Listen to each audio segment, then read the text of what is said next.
നമസ്കാരം. എല്ലാ പ്രിയപ്പെട്ടവർക്കും മുരളി നലനാട് സ്റ്റോറീസിലേക്ക് ഹൃദ്യമായ സ്വാഗതം. മുരളി നലനാട് എഴുതിയ നോവൽ ഹൃദ്യം തുടരുന്നു. വാഴക്കന്ന് പറിക്കാൻ വന്ന കൊച്ചുണ്ണി മുറ്റത്ത് നിന്ന് മൺവെട്ടി ഉറപ്പിക്കുകയാണ്. അടുത്ത് മുകുന്ദനുണ്ണി നിൽപ്പുണ്ട്. അവൾ വരാന്തയിലിറങ്ങി. മുകുന്ദനുണ്ണി പുറംതിരിഞ്ഞ് നിൽക്കുകയാണ്. ഷർട്ട് ധരിച്ചിട്ടില്ല. ഒരു തോർത്ത് ചുമലിൽ മടക്കിയിട്ടിട്ടുണ്ട്. മുതുകിലെ നീലിച്ച 2 രേഖകൾ ദേവയാനി കണ്ടു. നക്ഷതമേറ്റതുപോലെ അത് തെളിഞ്ഞു കാണാം. ഉള്ളിൽ വീശിയടിച്ച കൊടുങ്കാറ്റിൽ ദേവയാനി ആടി ഉലഞ്ഞുപോയി. പൂമുഖത്തെ തൂണിൽ മുറുകെ പിടിച്ച് അവൾ നിന്നു. മുറ്റത്ത് കിടന്ന തടിക്കഷ്ണമെടുത്ത് മുകുന്ദനുണ്ണി തിരിഞ്ഞു. കൊച്ചുണ്ണി പറഞ്ഞ തമാശ കേട്ട് ചിരിക്കാതെ മുകുന്ദനുണ്ണി തടിക്കഷ്ണം ഒതുക്കിയിട്ടു. ഒട്ടും പ്രസന്നമല്ല മുഖം. കണ്ണുകൾ നിറഞ്ഞു. ദേവയാനിക്ക് കാഴ്ച മറഞ്ഞു. എവിടെയായിരുന്നു ഇന്നലെ ഉണ്ണിയേട്ടൻ? രാത്രി 8:30 മണിക്ക് കളരിക്കൽ വീടിൻ്റെ താഴെ വണ്ടി കിടക്കുന്നത് കണ്ടെന്ന് സുമേഷ് വിളിച്ചു പറഞ്ഞിരുന്നു. 11 മണിക്ക് അവൻ്റെ കൂട്ടുകാരൻ ചെന്ന് നോക്കിയപ്പോൾ വണ്ടി കാണാനുമില്ലായിരുന്നു. ആ സമയം ഉണ്ണിയേട്ടൻ വീട്ടിലെത്തിയിരുന്നു. എവിടെയായിരുന്നു എന്ന ചോദ്യത്തിന് ഉണ്ണിയേട്ടൻ തന്ന മറുപടി തൃപ്തികരമായിരുന്നില്ല. ചാടിക്കടിക്കാനാണ് വന്നത്. ഒരു പരിഭ്രമം ആ മുഖത്തുണ്ടായിരുന്നു. പുറത്തുനിന്ന് എന്ത് കഴിച്ചാലും കുട്ടികൾക്കൊപ്പം ഇരുന്ന് ഒരു പിടി ചോറ് കഴിക്കാതെ കിടക്കുന്ന ആളല്ല. ഇന്നലെ അതും ഉണ്ടായില്ല. ഷർട്ട് പല സ്ഥലത്തും പിഞ്ഞി പറഞ്ഞിട്ടുമുണ്ട്. ഒരു മൽപ്പിടുത്തം നടന്നതിൻ്റെ എല്ലാ ലക്ഷണങ്ങളും ഉണ്ടായിരുന്നു. പന്നിയെ കെണിയിൽ പിടിക്കാൻ വാഴത്തോട്ടത്തിലായിരുന്നെന്ന് പറഞ്ഞത് കളവാണ്. കെണി വെക്കാൻ ഉദ്ദേശമുണ്ടായിരുന്നെങ്കിൽ തന്നോടത് പറയുമായിരുന്നു. എന്തിനാ തൻ്റെ ഫോണും വാങ്ങി വെളുപ്പിന് പോയത്? എവിടെയോ നഷ്ടപ്പെട്ട ഉണ്ണിയേട്ടൻ്റെ മൊബൈൽ ഫോൺ ബെല്ലടിച്ച് കണ്ടുപിടിക്കാനല്ലേ? തലച്ചോറിലെ ഞരമ്പുകൾ വലിഞ്ഞു മുറുകി പൊട്ടുന്നത് പോലെ ദേവയാനിക്ക് തോന്നി. ഉണ്ണിയേട്ടന് അതിന് കഴിയുമോ? തൻ്റെ ഉണ്ണിയേട്ടന് കഴിയില്ല. എല്ലാം തോന്നലാ, വെറും തോന്നലാ. ദേവയാനി മുറിയിലേക്ക് നടന്നു. അയയിൽ കിടന്ന ഷർട്ടെടുത്ത് അവൾ തിരിച്ചും മറിച്ചും നോക്കി. 2 ബട്ടണുകൾ അടന്നുപോയത് നടുക്കത്തോടെ ദേവയാനി കണ്ടു. പിടിവലി നടക്കാതെ ബട്ടണുകൾ പറഞ്ഞു പോവില്ല ഈശ്വരാ. ദേവയാനി വിലപിച്ചുകൊണ്ട് ചുവരിലേക്ക് ചാഞ്ഞു. പൊടുന്നനെ അശരീരി പോലെ കാതുകളിൽ ആ വാക്കുകൾ വീണു. അവളെ അയാൾക്ക് കെട്ടിച്ചു കൊടുക്കുന്നതിനേക്കാൾ ഭേദം അവളെ കഴുത്ത് ഞെരിച്ച് കൊന്നുകളയുന്നതാ. ദേവയാനി ചുണ്ടമർത്തി കരഞ്ഞു. അങ്ങനെ എന്തെങ്കിലും ഉണ്ണിയേട്ടൻ്റെ മനസ്സിലുണ്ടായിരുന്നോ? ചന്ദ്രദാസ് സാറിൻ്റെ ആലോചന ആശ ടീച്ചർക്ക് വന്നത് മുതൽ ഉണ്ണിയേട്ടൻ അസ്വസ്ഥനായിരുന്നു. എങ്ങനെയും വിവാഹം മുടക്കാനുള്ള ശ്രമത്തിലായിരുന്നു. അതിനെല്ലാം കാരണങ്ങൾ നിരത്തി. ഈ ജന്മം മദ്യത്തിൽ നിന്ന് ചന്ദ്രദാസ് സാറിന് മോചനം നേടാൻ കഴിയില്ലെന്ന് ഉണ്ണിയേട്ടൻ സ്വയം പ്രഖ്യാപിച്ചു. എന്തിനും കൂടെ നിന്ന ആ മനുഷ്യനെ താറടിച്ച് കാണിക്കാനാണ് ശ്രമിച്ചത്. അവരുടെ വിവാഹത്തിന് വേണ്ടി ഉണ്ണിയേട്ടൻ ഒന്നും ചെയ്തില്ല. എല്ലാം ആശ ടീച്ചറും ചന്ദ്രദാസ് സാറും പരസ്പരം കണ്ട് തീരുമാനിക്കുകയായിരുന്നു. ഇനി മദ്യപിക്കില്ലെന്ന് ചന്ദ്രദാസ് സാറ് ആശ ടീച്ചർക്ക് ഉറപ്പ് കൊടുത്തപ്പോഴും അവജ്ഞയും പുച്ഛവുമായിരുന്നു ഉണ്ണിയേട്ടൻ്റെ മുഖത്ത് പ്രതിഫലിച്ചത്. കളരിക്കലെ ചാരുപടിയിലിരുന്ന് ആ ചിരി ഇപ്പോഴും മനസ്സിലുണ്ട്. ദേവു! മുകുന്ദനുണ്ണിയുടെ വിളി അകത്തേക്ക് വന്നു. ഷർട്ട് അഴയിൽ ഇട്ടതിന് ശേഷം ദേവയാനി കണ്ണും മുഖവും തുടച്ചു. എൻ്റെ ഷർട്ട് എടുക്കടി. അയയിൽ നിന്ന് ഷർട്ടെടുത്തിട്ട് ദേവയാനി മുന്നിലേക്ക് വന്നു. ഗേറ്റ് കടന്ന് സുമേഷിൻ്റെ ബൈക്ക് വരുന്നത് അവൾ കണ്ടു. അവൻ മുറ്റത്ത് ബൈക്ക് നിർത്തി. ഇന്നലെ രാത്രി ചേട്ടായി എവിടെയായിരുന്നു? മുകുന്ദനുണ്ണിയുടെ മുഖത്തെ ഭാവപകർച്ച ദേവയാനി ശ്രദ്ധിച്ചു. ഞാൻ എവിടെ പോകാനാ? അല്പം വൈകിയെന്ന് വെച്ച് ഇവൾ ഉടനെ നിന്നെ വിളിച്ചു. ദേവയാനിയുടെ കയ്യിലിരുന്ന ഷർട്ട് വാങ്ങി മുകുന്ദനുണ്ണി ധരിച്ചു.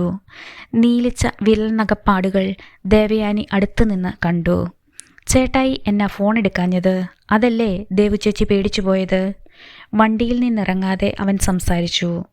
ഞാൻ വാഴത്തോട്ടത്തിലായിരുന്നടാ, ഫോൺ വണ്ടിയിലും. എന്നതായാലും കുറച്ച് കടന്ന കൈയായിപ്പോയി. ഒന്നാമത് ശത്രുക്കളുള്ള സമയമാ. എനിക്ക് ശത്രുക്കളുണ്ടെന്ന് നിന്നോടാരാടാ പറഞ്ഞത്? മുകുന്ദനുണ്ണി തട്ടിക്കയറി. അവനൊന്ന് പകച്ചുപോയി. ഇനി നിന്റെ നാവിൽ നിന്ന് ഇത്തരം ആവശ്യമില്ലാത്ത കാര്യങ്ങളൊന്നും പോന്നേക്കരുത്. നീ ഇന്നലെ കുഞ്ഞുമോനെ വിളിച്ചില്ലേടാ? ഞാൻ നെടുങ്കണ്ടത്തായി പോയില്ലേ? 3 ആനകളാ നമ്മുടെ തോട്ടത്തിൽ നിലയുറപ്പിച്ചത്. കൂട്ടത്തിലൊരു കുഞ്ഞുമുണ്ട്. പുറത്തിറങ്ങാൻ പറ്റിയെങ്കിൽ ഞാൻ ഇങ്ങോട്ട് വന്നേനെ. ചേച്ചി വിളിച്ചു പറഞ്ഞപ്പോൾ കുഞ്ഞുമോനെ വിളിക്കേണ്ടി വന്നു. മുകുന്ദനുണ്ണിയുടെ കോപം ഇരട്ടിച്ചു. പിന്നെ നീ ആരെയൊക്കെ വിളിച്ചു? ചന്ദ്രദാസ് സാറിൻ്റെ ഫോൺ സ്വിച്ച് ഓഫ്. കുഞ്ഞുമോനാ പറഞ്ഞത് ചേട്ടായിയുടെ വണ്ടി വില്ലീസ് പാലത്തിൽ കണ്ടെന്ന്. അവിടെ ചെന്ന് നോക്കാൻ ഞാൻ കുപ്ലേരിയെ സജീനെ വിട്ടു. നിന്റെ മുഖമടച്ച് ഒന്ന് തരികയാ വേണ്ടത്. മുകുന്ദനുണ്ണി പല്ല് ഞെരിച്ചു. ഇനി അറിയാൻ ആരാടാ ഉള്ളത്? ചേട്ടായിക്ക് എന്നാ പറ്റി ദേവു ചേച്ചി? ദേവയാനി ശബ്ദിച്ചില്ല. കരഞ്ഞു പോകരുതേ എന്ന് പ്രാർത്ഥിച്ചു. നീ ചെന്ന് 16-ാം കെട്ടിലെ കുലവെട്ട്. 150-നടുത്ത് വരും. അപ്പോഴേക്കും ഞാൻ വരാം. അവനെ പറഞ്ഞു വിടാൻ മുകുന്ദനുണ്ണി തിടുക്കം കാണിച്ചു. ശരി, വീട്ടിലേക്ക് കയറി ഡ്രസ്സ് മാറി ഞാൻ പോകാം. അവൻ ബൈക്ക് സ്റ്റാർട്ട് ചെയ്ത് അവിടെ നിന്ന് പോയി. മുകുന്ദനുണ്ണി ദേവയാനിയെ നോക്കി. എന്നതാടി? ദേവയാനിയുടെ മുഖം കണ്ട് അയാൾ നെറ്റി ചുളിച്ചു. അവനോട് പറഞ്ഞത് നിനക്ക് രസിച്ചിട്ടില്ലായിരിക്കും. കൊച്ചുണ്ണിയെ പറമ്പിലെത്തിച്ചിട്ട് ഞാൻ വന്നേക്കാം. നീ പോകാൻ റെഡിയായിക്കോ. വന്ദനമോളും കൂടെ പോന്നോട്ടെ. അവളെ തനിച്ച് ഇവിടെ നിർത്തണ്ട. കൊച്ചുണ്ണി വാ. അയാൾ പറമ്പിലേക്ക് നടന്നു. മൺവെട്ടി തോളിൽ വെച്ച് മുറുക്കാൻ നീട്ടിത്തുപ്പി കൊച്ചുണ്ണി പിന്നാലെ ചെന്നു. മരവിച്ച് കിടക്കുന്ന ആശ ടീച്ചർക്ക് ഡ്രസ്സ് എടുക്കാൻ പോകാനാണ് വിളിക്കുന്നത്. സ്കൂളിലേക്ക് പോകാനായി വൃന്ദയും ഉണ്ണിമോളും ഇറങ്ങി വന്നു. അവരുടെ പിന്നാലെ വന്ദനയും. ഉണ്ണിമോൾ മുഖം വീർപ്പിച്ചിരുന്നു. അമ്മേ, ഞങ്ങൾ ഇറങ്ങുവാ. വൃന്ദ ഭാരമുള്ള സ്കൂൾ ബാഗ് മുതുകിലേറ്റി. ഉണ്ണിമോളുടെ പുസ്തകങ്ങൾ തോളിലേറ്റുന്നത് കൂടി വൃന്ദയാണ്. ചെറിയ ബാഗാണ് ഉണ്ണിമോൾക്ക്. അതിൽ അവൾക്കുള്ള ടിഫിൻ മാത്രമേ ഉണ്ടാവൂ. രണ്ടുപേരും ഇറങ്ങിപ്പോയി. അവരെ സ്കൂളിൽ വിടണ്ടായിരുന്നു. വന്ദന പറഞ്ഞു. എന്തു പറഞ്ഞ് അവരെ ഞാൻ പിടിച്ചു നിർത്തും? അമ്മ അച്ഛനോട് പറഞ്ഞില്ലേ? അതിനുള്ള സാഹചര്യം കിട്ടിയില്ല. കൊച്ചുണ്ണിയും സുമേഷും വന്നത് നീ കണ്ടതല്ലേ? നമ്മളൊന്നും അറിഞ്ഞില്ല, കേട്ടില്ല എന്ന് ഭാവിക്കാം. പക്ഷേ അച്ഛനോട് പറയേണ്ടതല്ലേ? അകത്ത് വിളിച്ച് അച്ഛനോട് അമ്മ പറയുമെന്നാ ഞാൻ കരുതിയത്. നിൽപ്പുറയ്ക്കാതെ ദേവയാനി അകത്ത് വന്ന് സെറ്റിയിലേക്കിരുന്നു. മോളെ, നിനക്ക് തോന്നിയതൊന്നുമല്ലല്ലോ, ഞാൻ കണ്ടതല്ലേ അമ്മേ. വന്ദന കരഞ്ഞു തുടങ്ങി. സുകുമാരിയമ്മ ഏതെങ്കിലും മുറിയിൽ? ദേവയാനി മുഖം പൊത്തി കരഞ്ഞു. വന്ദന അടുത്തിരുന്നിട്ട് ദേവയാനിയുടെ ചുമലിൽ കൈവച്ചു. അച്ഛനെ ഇങ്ങോട്ടൊന്ന് വിളിക്കമ്മേ. ദേവയാനി കരച്ചിലടക്കി കണ്ണും മുഖവും തുടച്ചു. നിന്റെ അച്ഛൻ ഇപ്പോൾ ഒന്നും അറിയണ്ട മോളെ. അമ്മ എന്നതായി പറയുന്നത്? കുറച്ചു കഴിഞ്ഞാൽ തൊടുപുഴയ്ക്ക് പോകാൻ അച്ഛൻ വരും. വരട്ടെ, കൂടെ പോകാൻ നമ്മൾ തയ്യാറാവണം അമ്മേ. വന്ദന ദേവയാനിയെ പിടിച്ചുലച്ചു. അച്ഛൻ എന്താ അറിഞ്ഞാൽ? ദേവയാനി നിറകണ്ണോടെ വന്ദനയെ നോക്കി. ഇന്നലെ രാത്രി ഉണ്ണിയേട്ടൻ എവിടെയായിരുന്നെന്ന് നമുക്കറിയാവോ? എന്താ അമ്മേ? വന്ദനയുടെ ഒച്ച വിറച്ചു. ആശ ടീച്ചർ മരിച്ചത് രാത്രിയിലാവും. സുകുമാരി അമ്മയ്ക്ക് എന്ത് പറ്റിയെന്ന് അറിയില്ല. ഇന്നലെ രാത്രി 8:30 മണിക്ക് മീറ്റിംഗ് സ്ഥലത്ത് നിന്ന് ഇറങ്ങിയ ഉണ്ണിയേട്ടനെപ്പറ്റി 11 മണിവരെ ഒരു വിവരവുമില്ലായിരുന്നു. വന്ദന നടുക്കത്തോടെ ദേവയാനിയെ നോക്കി. അമ്മ എന്നതാ ഇങ്ങനെയൊക്കെ പറയുന്നത്? ഒന്നും കൊണ്ടല്ല. ഈ വിവരം പുറത്തറിഞ്ഞാൽ ഉണ്ണിയേട്ടനെ സംശയിക്കില്ലേ? ഇന്നലെ കടലപ്രഥമനും കൊണ്ട് ഉണ്ണിയേട്ടൻ ആ വീട്ടിൽ പോയിരുന്നു. വന്ദന പിടഞ്ഞെഴുന്നേറ്റു. അമ്മേ. അതൊരു നിലവിളിയായി മാറി. ദേവയാനി എഴുന്നേറ്റ് അവളുടെ അടുത്തേക്ക് ചെന്നു. ആര് ചോദിച്ചാലും 9 മുമ്പ് നിന്റെ അച്ഛൻ വീട്ടിലെത്തിയെന്ന് വേണം പറയാൻ. അതെങ്ങനെ ശരിയാവും? നമ്മൾ സുമേഷി ഏട്ടനെ പലവട്ടം വിളിച്ചില്ലേ? കുഞ്ഞുമോനും സജിയും ഉത്തമനുമൊക്കെ വിവരമറിഞ്ഞില്ലേ? ദേവയാനി പൊട്ടിക്കരഞ്ഞു. അമ്മ എന്നാത്തിനാ കരയുന്നത്? അച്ഛൻ വാഴത്തോട്ടത്തിലായിരുന്നില്ലേ? അച്ഛനെ സംശയിക്കേണ്ട കാര്യം എന്നതാ? എനിക്കൊന്നും അറിയില്ല മോളെ.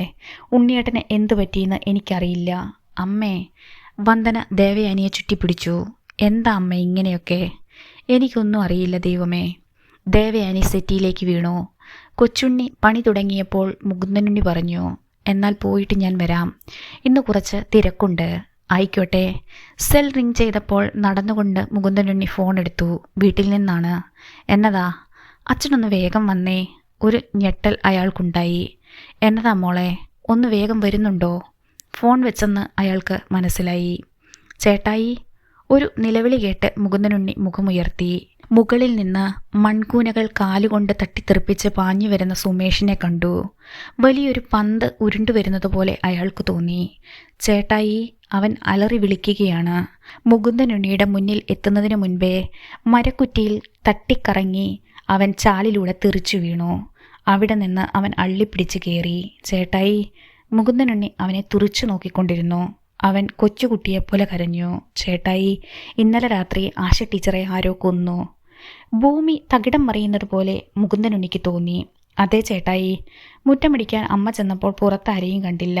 അകത്ത് കയറി നോക്കിയപ്പോഴാണ് കണ്ടത്. മരവിച്ച് കിടക്കുകയെ ആശ ടീച്ചർ.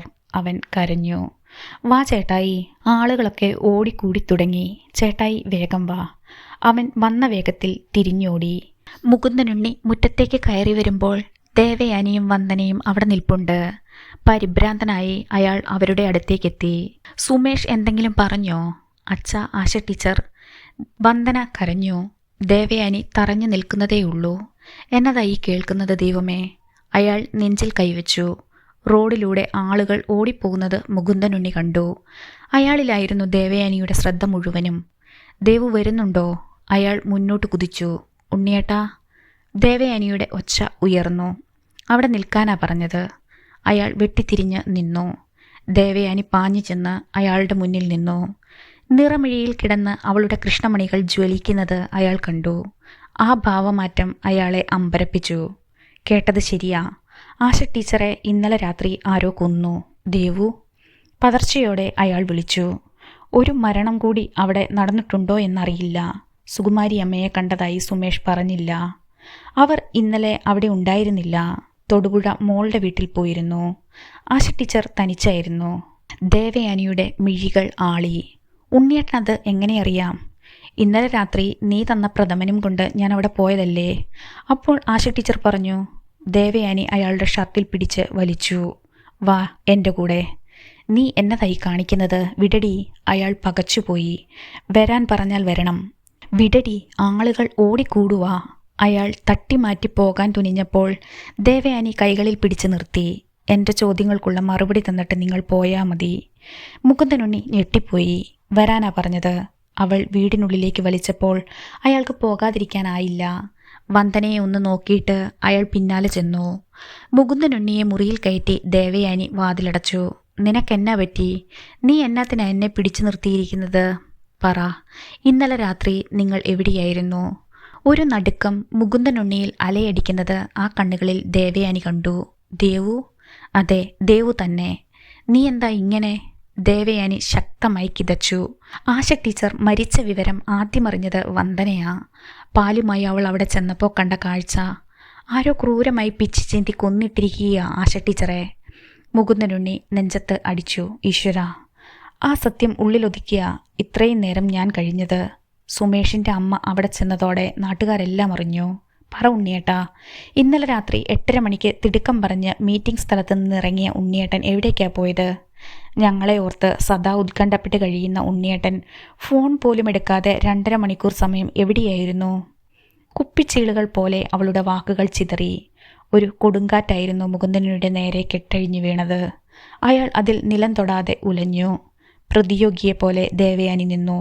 ദേവു, നീ എന്നെ? നിറഞ്ഞൊഴുകുമ്പോഴും ജ്വലിക്കുന്ന അവളുടെ കണ്ണിലേക്ക് അയാൾ പതർച്ചയോടെ നോക്കി. നീ എന്നെ സംശയിക്കുകയാണല്ലേ? വിറച്ച് വിറച്ച് വാക്കുകൾ പുറത്തേക്ക് വന്നു. പറ, എവിടെയായിരുന്നു നിങ്ങൾ? നിനക്കെന്നെ വിശ്വാസമില്ല അല്ലേ?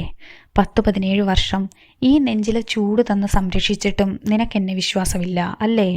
അയാൾ തകർന്നുപോയി. ഇങ്ങനെയൊരു ഘട്ടം ആരുടെ ജീവിതത്തിലും ഉണ്ടാവും.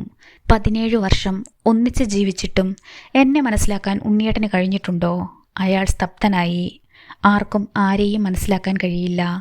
പുറമേ കാണുന്നതൊന്നുമല്ല മനുഷ്യ മനസ്സ്. ആശ ടീച്ചറെ ഞാൻ കൊന്നെന്നാണോ നീ പറയുന്നത്? മുകുന്ദനുണ്ണി അട്ടഹസിച്ചു. എന്ന് ഒരിക്കലും ഞാൻ പറഞ്ഞിട്ടില്ല.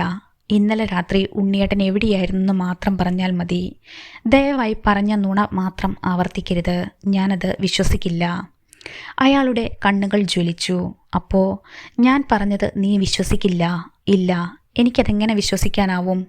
ഉണ്ണിയേട്ടൻ്റെ മുഖം തന്നെ വിളിച്ചു പറയുന്നുണ്ട് അത് പച്ചക്കള്ളമാണെന്ന്. അയാൾ അവളെ നോക്കി നിന്നു. ഇന്നലെ രാത്രി ഉണ്ണിയേട്ടൻ കളരിക്കൽ വീടിൻ്റെ താഴെ വണ്ടി നിർത്തിപ്പോയത് തോട്ടത്തിലേക്കല്ല. ഉണ്ണിയേട്ടൻ എന്തോ സംഭവിച്ചു. അതെന്താണെന്നാണ് ഞാൻ ചോദിക്കുന്നത്. അത് പറഞ്ഞേ തീരൂ. എനിക്കത് അറിയണം. മുകുന്ദനുണ്ണി കുറേ നേരം മിണ്ടാതെ നിന്നു. കണ്ണിലെ കോപം അടങ്ങുന്നത് ദേവയാനി കണ്ടു. ഇനി എന്നാത്തിനാ നിന്നെ മറയ്ക്കുന്നത്? ഞാൻ പറയാം. ദേവയാനിയുടെ ഹൃദയതാളം വർദ്ധിച്ചു. ഇന്നലെ രാത്രി ഇവിടെ നിന്നിറങ്ങിയത് മുതലുള്ള സംഭവങ്ങൾ ഞാൻ പറയാം. അയാൾ പറഞ്ഞു തുടങ്ങി. ദേവയാനി കൊടുത്ത കടലപ്രഥമൻ്റെ പാത്രം മുകുന്ദനുണ്ണി ഡോർ തുറന്ന് ഫ്രണ്ട് സീറ്റിൽ വെച്ചു. ഡോർ അടച്ചിട്ട് അയാൾ മറുഭാഗത്ത് ചെന്ന് ഡ്രൈവിംഗ് സീറ്റിൽ കയറി. വണ്ടി മുന്നോട്ട് നീങ്ങുമ്പോൾ ദേവയാനി അകത്ത് കയറി വാതിലടയ്ക്കുന്നത് റിയർ വ്യൂ മിററിലൂടെ അയാൾ ഉറപ്പുവരുത്തി. സെൽ ശബ്ദിച്ചു. പോക്കറ്റിൽ നിന്ന് ഫോൺ എടുത്തു നോക്കിയപ്പോൾ ഉത്തമനാണ്. മുകുന്ദേട്ടാ, നിങ്ങൾ എവിടെയാ? എല്ലാവരും എത്തി. ഞാൻ വരുന്ന വഴിക്കാ. നീ വെച്ചോ. ഫോൺ പോക്കറ്റിലിട്ടപ്പോൾ വണ്ടി ഗേറ്റിനടുത്ത് എത്തിയിരുന്നു. ഇടതുവശത്തേക്ക് വണ്ടി ഓടിച്ചു കയറ്റിയപ്പോൾ പിന്നിൽ മതിലിനടുത്തായി ഒരു വണ്ടി കിടക്കുന്നത് സ്ട്രീറ്റ് ലൈറ്റിന്റെ വെട്ടത്തിൽ മുകുന്ദനുണ്ണി കണ്ടു. അയാൾ വണ്ടി നിർത്തി. ആരാണ് തൻ്റെ വീടിന് മതിലിന് പുറത്ത് കാത്തു നിൽക്കുന്നത്? ഒരു ഉൾക്കിടിലം അയാളിലുണ്ടായി. മുകുന്ദനുണ്ണി ഡോർ തുറന്നിറങ്ങിയപ്പോൾ പിന്നിൽ കിടന്ന വാഹനത്തിൻ്റെ ഹെഡ്ലൈറ്റുകൾ പ്രകാശിച്ചു. ആ വണ്ടി ഇളകി മുന്നോട്ട് വന്നു. മുകുന്ദനുണ്ണിയെ കടന്ന് അത് മുന്നോട്ടു പോയി. ബൊലേറോയുടെ ഹെഡ്ലൈറ്റിൻ്റെ പ്രകാശത്തിൽ അതൊരു ഫോർച്യൂണർ ആണെന്ന് മുകുന്ദനുണ്ണിക്ക് മനസ്സിലായി. ഒരു ഞെട്ടലോടെ അയാൾ ആ വണ്ടി തിരിച്ചറിഞ്ഞു. ടോമി കൂട്ടൂരാനും ഗുണ്ടകളും അന്ന് വീട് ആക്രമിക്കാൻ വന്നത് ഇതേ വണ്ടിയിലാണ്. ഇവരുടെ വരവിൻ്റെ പിന്നിൽ വ്യക്തമായ ഉദ്ദേശമുണ്ടെന്ന് ഉറപ്പാണ്.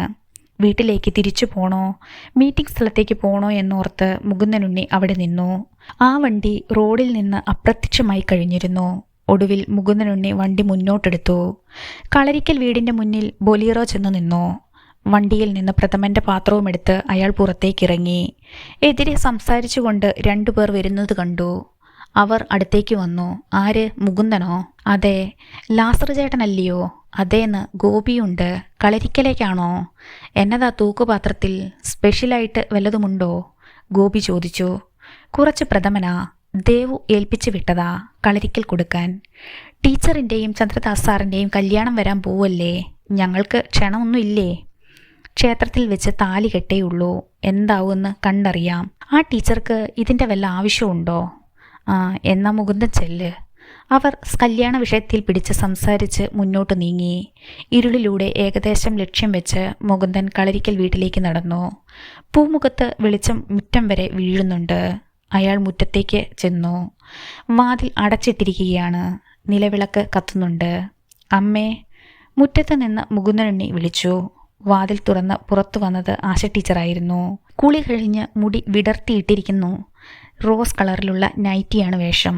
ആരാ അത്? ഉണ്ണിയേട്ടനോ? അയാൾ തൂക്കുപാത്രവുമായി പൂമുഖത്തിൻ്റെ അരികു വരെ ചെന്നു. എന്താ ഉണ്ണിയേട്ടാ? ആശ ടീച്ചർ അടുത്തേക്ക് വന്നു. ദേവു തന്നുവിട്ടതാ കുറച്ച് കടലപ്രഥമൻ.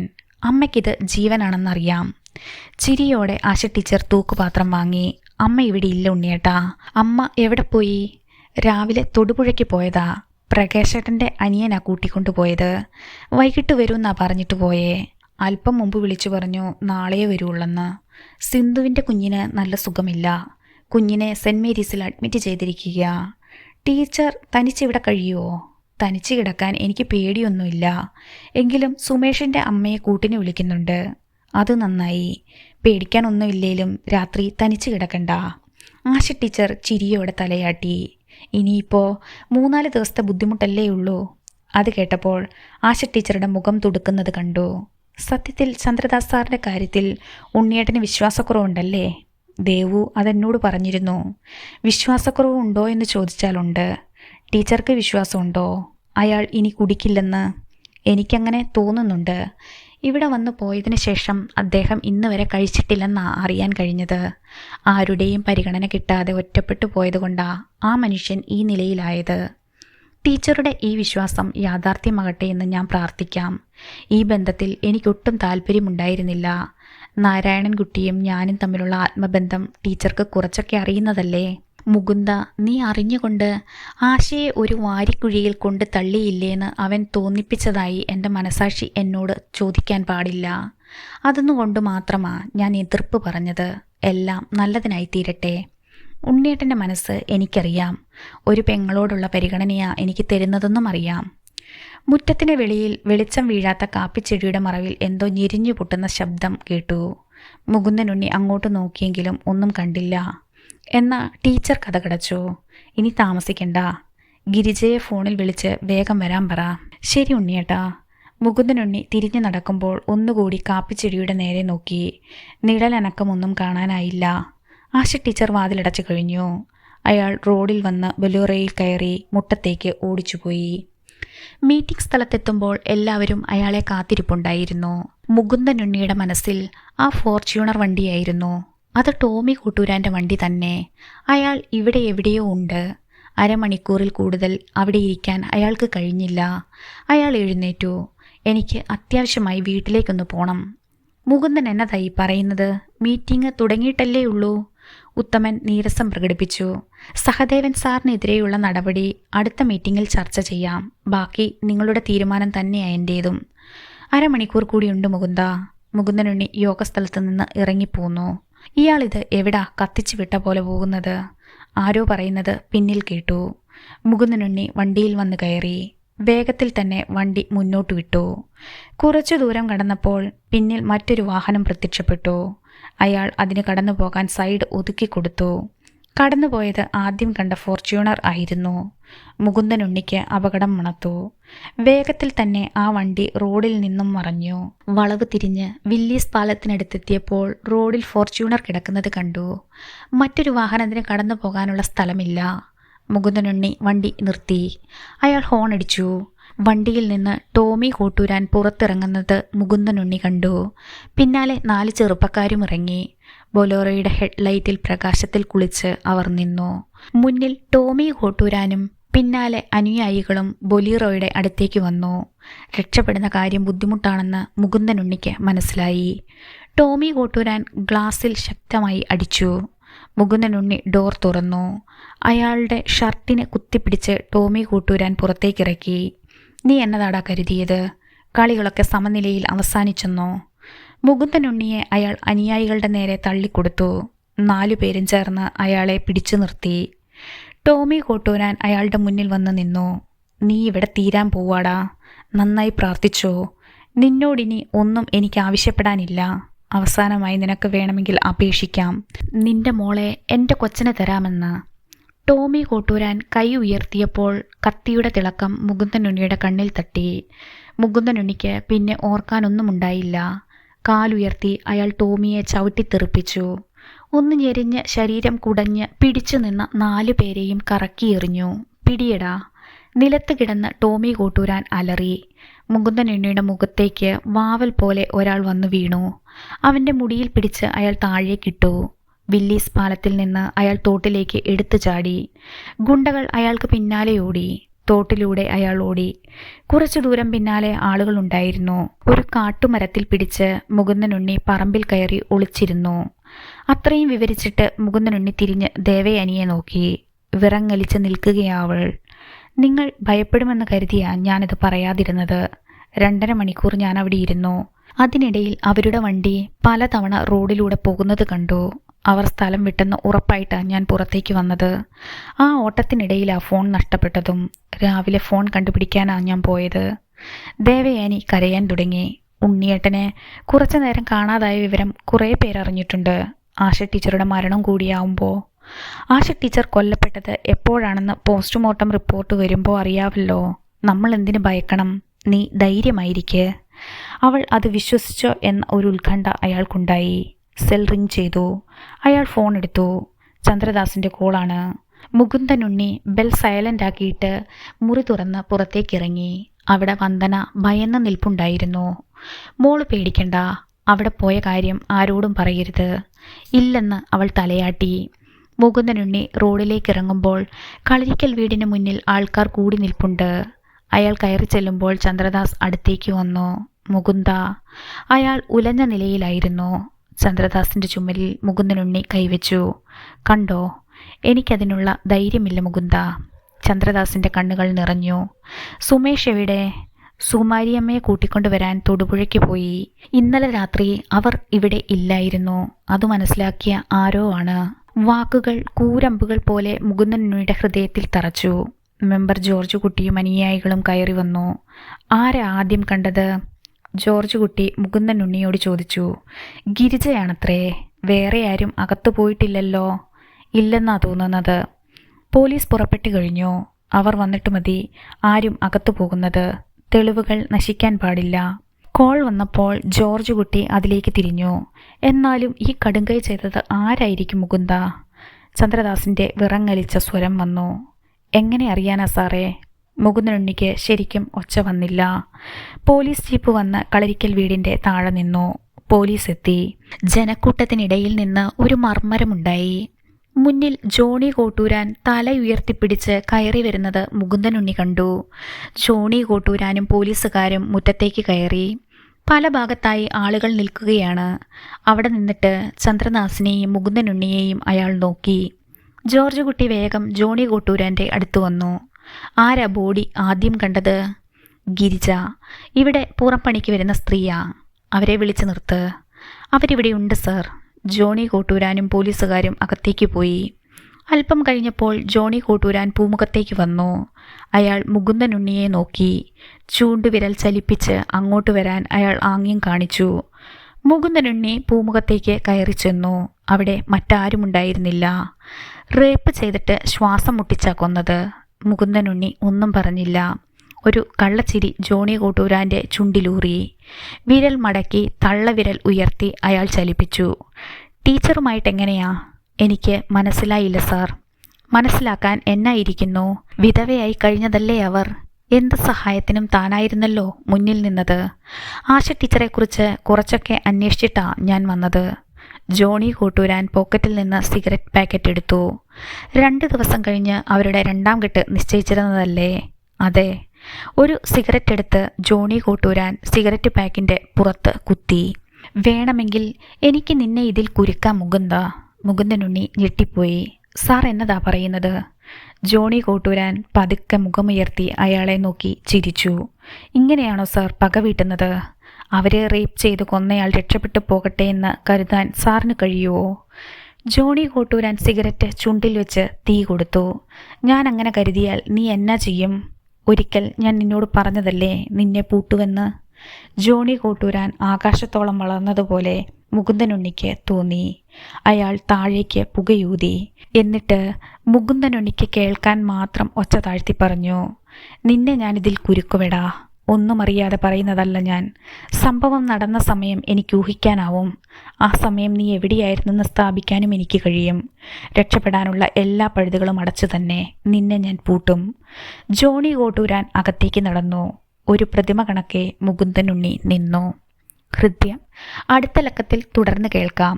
ഈ കഥയെക്കുറിച്ചുള്ള നിങ്ങളുടെ വിലയേറിയ അഭിപ്രായങ്ങളും നിർദ്ദേശങ്ങളും കമൻറ്റ് ബോക്സിൽ രേഖപ്പെടുത്തി ഞങ്ങളെ അറിയിക്കണമേ എന്ന അഭ്യർത്ഥനയോടെ മുരളി നിലനാട് നോവൽസിന് വേണ്ടി സൽമ റോയ്സ്.